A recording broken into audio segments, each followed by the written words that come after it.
Shalom, saudara-saudara. Nas renungan harian kita saat ini adalah dari Kisah Para Rasul pasal 22 ayat 2 sampai 16 tentang pembelaan diri Rasul Paulus terhadap orang-orang Yahudi yang mengejarnya karena mengajarkan bahwa keselamatan Kristus dikaruniakan kepada setiap orang. Sebelumnya, marilah kita berdoa. Terpujilah nama Tuhan, Tuhan Yesus Kristus yang menyelamatkan kami sebagai juru selamat kami. Ya Allah Bapa, kami hendak membaca firman Tuhan, kami hendak masuk dalam firman Tuhan. Karena itu kami mohon urapan dari sorga, seraya kami percaya janji Tuhan bagi setiap orang yang beribadah bahwa Tuhan akan memberkati roti makanan dan air minuman kami, bahkan menjauhkan kami dari penyakit. Ya Tuhan, terima kasih, di dalam nama Yesus kami mohon arahan dari Tuhan. Amin. Saudara-saudara, sesuai judul renungan kita, yakni menjadi saksi Kristus, saya akan fokus membaca ayat 15 saja. Kisah Para Rasul 22 ayat 15, beginilah bunyinya.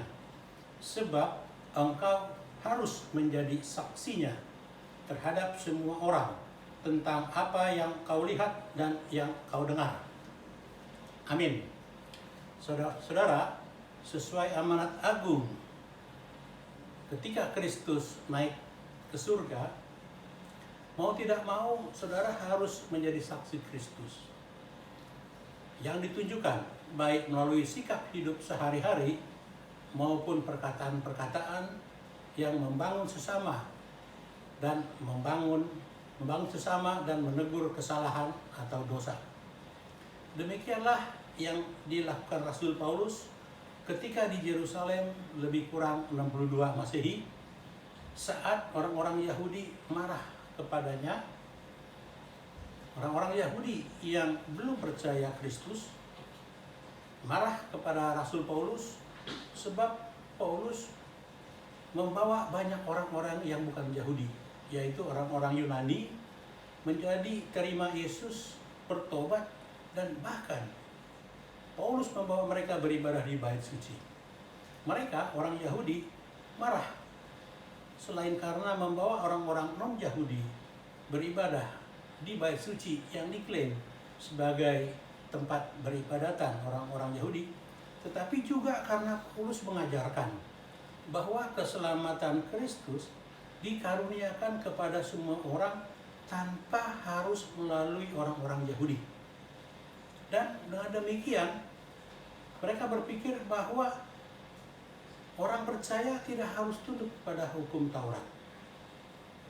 Mereka marah dan membuat huru-hara sehingga pasukan Roma harus turun tangan mengamankannya. Nah, setelah diberikan kesempatan oleh perwira Romawi untuk menjelaskan pengajarannya di depan orang banyak, Rasul Paulus menggunakan kesempatan itu untuk bersaksi tentang Kristus dengan perkataan-perkataan yang merangkul dan menuntun orang-orang supaya mengenal Kristus. Saudara-saudara, sebagaimana dahulu Paulus menjadi saksi Kristus kepada orang-orang banyak yang belum percaya di Yerusalem, nafs renungan kita pada hari ini juga ditujukan bagi kita sebagai orang Kristen pada masa kini, supaya menjadi saksi Kristus kepada masyarakat zaman sekarang yang pluralis. Pertanyaannya, bagaimanakah caranya supaya menjadi saksi Kristus? Saudara, jika kita membaca dan memperhatikan Kisah Para Rasul 22 ayat 2 sampai 16 dan nats lainnya yang terdapat dalam Alkitab, setidaknya ada 3 cara bagaimana menjadi saksi Kristus. Yakni, cara yang pertama adalah menempatkan diri sama dengan mereka, sebagaimana dimaksud ayat 2 sampai 5. Rasul Paulus menempatkan diri sama dengan mereka dengan menggunakan bahasa Ibrani, menjelaskan bahwa dirinya adalah juga orang Yahudi, berasal dari Kilikia, Tarsus atau sekarang Turki, dibesarkan di Yerusalem, dididik oleh Gamaliel, ahli Taurat, bahkan dirinya penurut dari imam besar dan majelis tua-tua Yahudi untuk mengejar orang-orang Kristen yang berada di manapun juga. Ini membuat orang-orang Yahudi yang semula marah menjadi tenang mendengarkannya karena merasa sebagai sesama orang Yahudi. Kita juga dapat bersaksi pada masyarakat Indonesia yang pluralis saat ini dengan menempatkan diri kita sebagai sesama bangsa, sesama tanah air, satu bahasa, supaya mereka dapat mendengarkan dengan tenang dan dengan tidak tersinggung atau tidak marah. Cara yang kedua, bagaimana kita menjadi saksi Kristus adalah memperkenalkan Yesus adalah Tuhan.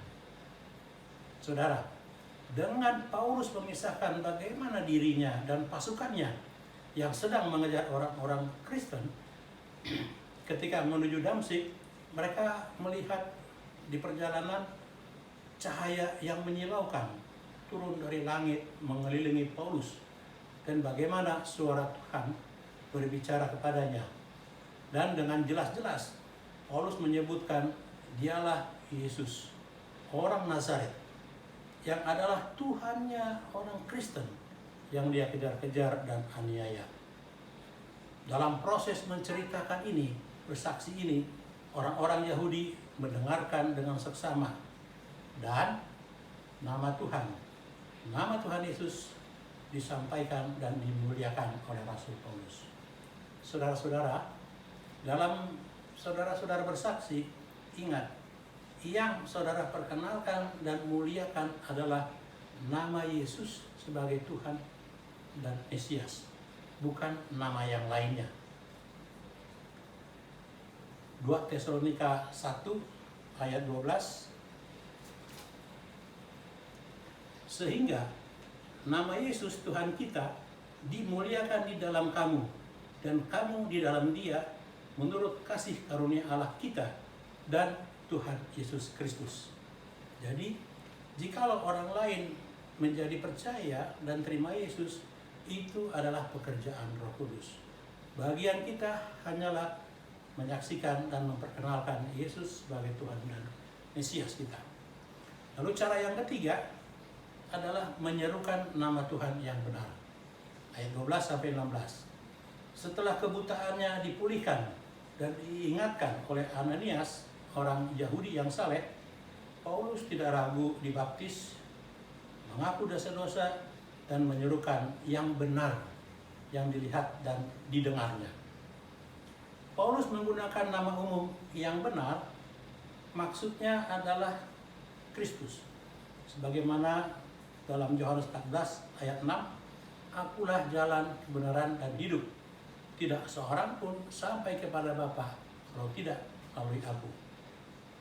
Maksudnya adalah supaya para pendengar menyadari bahwa sebaik apapun perbuatan ataupun sesaleh-salehnya seseorang, dia tetaplah tidak dapat menjadi benar.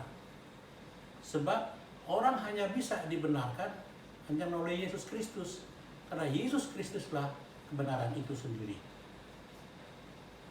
Jadi saudara-saudara, sesuai Matius 16 ayat 15 tentang baptisan, adalah bahwa baptisan itu bukanlah yang menyelamatkan. Yang menyelamatkan itu adalah karena kita percaya.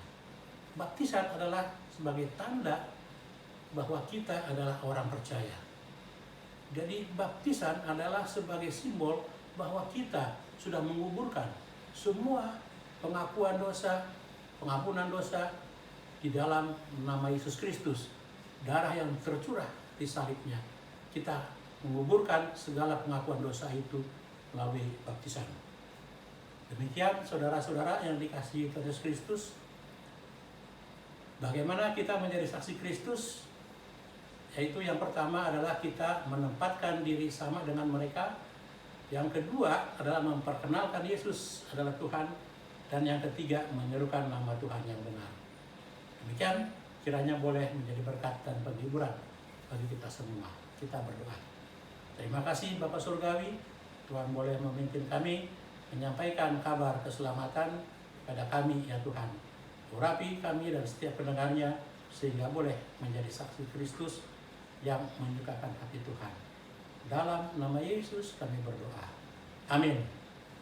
Shalom.